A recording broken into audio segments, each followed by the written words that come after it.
Apa saja solusi yang sudah disiapkan pemerintah menghadapi sekelumit permasalahan langka dan mahalnya harga minyak goreng di tanah air? Sudahkah ada langkah tegas bagi pihak-pihak yang tidak bertanggung jawab yang menyebabkan kelangkaan dan mahalnya minyak goreng?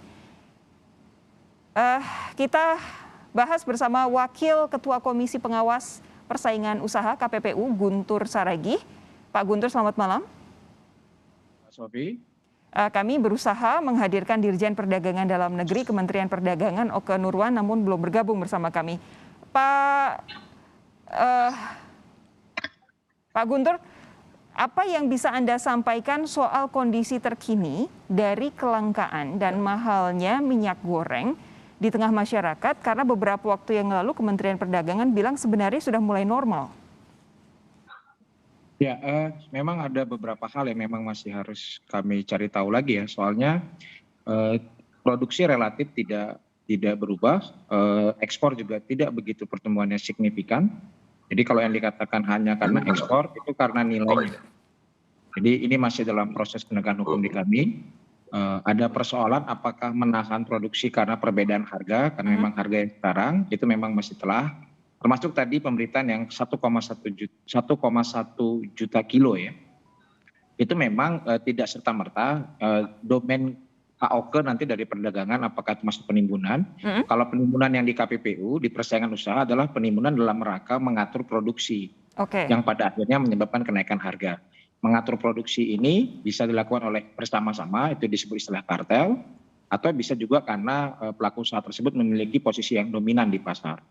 Hanya saja jumlah itu tidak serta-merta gitu, dalam persaingan tidak serta-merta dan perlu kami telah lebih lanjut.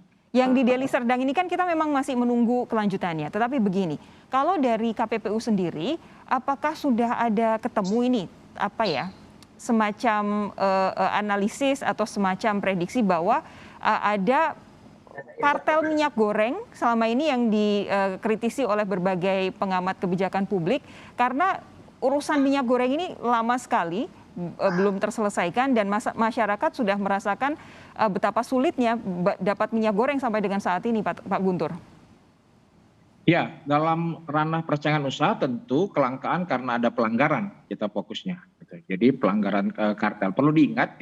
Kartel itu dilakukan oleh beberapa pelaku usaha yang seharusnya bersaing namun melakukan pengaturan terhadap harga, area pemasaran, dan mengatur jumlah produksi.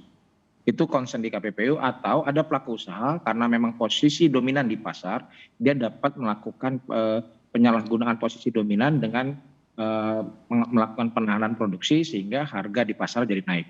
Itu di domain yang di KPPU dan sampai hari ini sudah beberapa pekan kami melakukan proses penegakan hukum dan kami sedang melakukan pemanggilan dan hasilnya tentunya masih belum bisa saya sampaikan kepada publik, Mbak Sofi. Oke, kami nantikan kalau gitu Pak Guntur. Saat ini saya sudah terhubung dengan Dirjen Perdagangan Dalam Negeri Kementerian Perdagangan Oke Nurwan. Pak Oke, kita ketemu lagi. Saya belum bisa mendengar suara Pak Oke. Selamat malam. Oke, selamat malam Pak Oke. Pak Oke.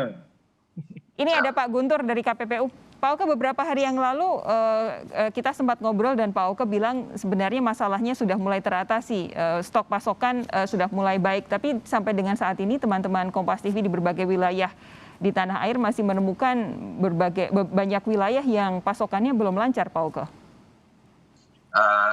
Terima kasih waktunya di Kompas Kompas TV kan.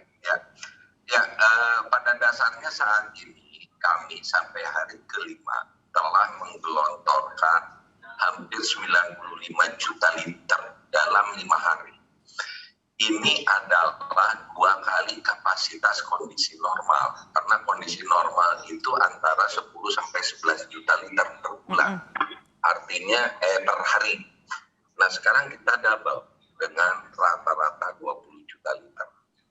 Artinya harusnya dalam 5 hari ini sudah segera tersebar. Kami menurunkan tim ke semua daerah melihat kendala apa sehingga distribusi tidak lancar. Oke, yang pertama itu. Dan kami juga menyiapkan tim melalui BUMN untuk memastikan pasokan ke pasar tradisional, khususnya minyak goreng curah. Ini kami dengan ID Food sudah menyiapkan mobil tangki dan kita pastikan mereka dapat pasokan segera memasok ke pasar-pasar.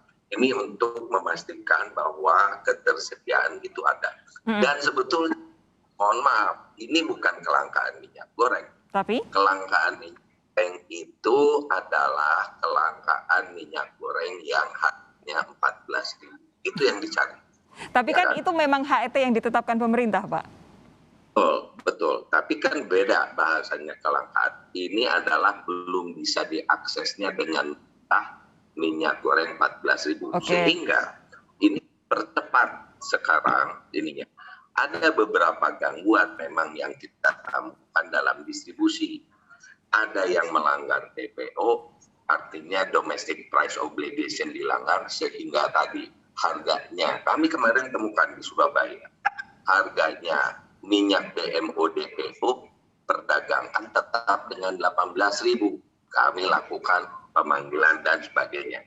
Dan sekarang kita kawal dari mulai harga DPO-nya, distributornya, sampai ke pedagangnya.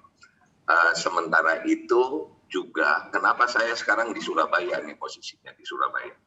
Karena kami memahami juga wilayah timur terlambat. Sehingga Pak Oke? Kami sudah pastikan halo. Oke, silakan Pak Oke. Di Maluku Utara sudah landing harusnya 18.000 liter. Di Ambon besok 300 literan. Di Kupang juga sudah 200 ribuan.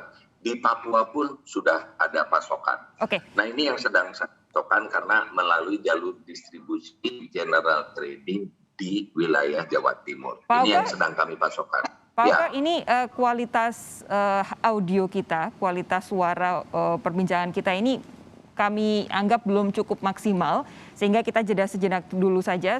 Kita maksimalkan dulu kualitas audio perbincangan dengan Pak Oke. Jadi tetap bersama kami, saudara. Sapa Indonesia Malam segera kembali.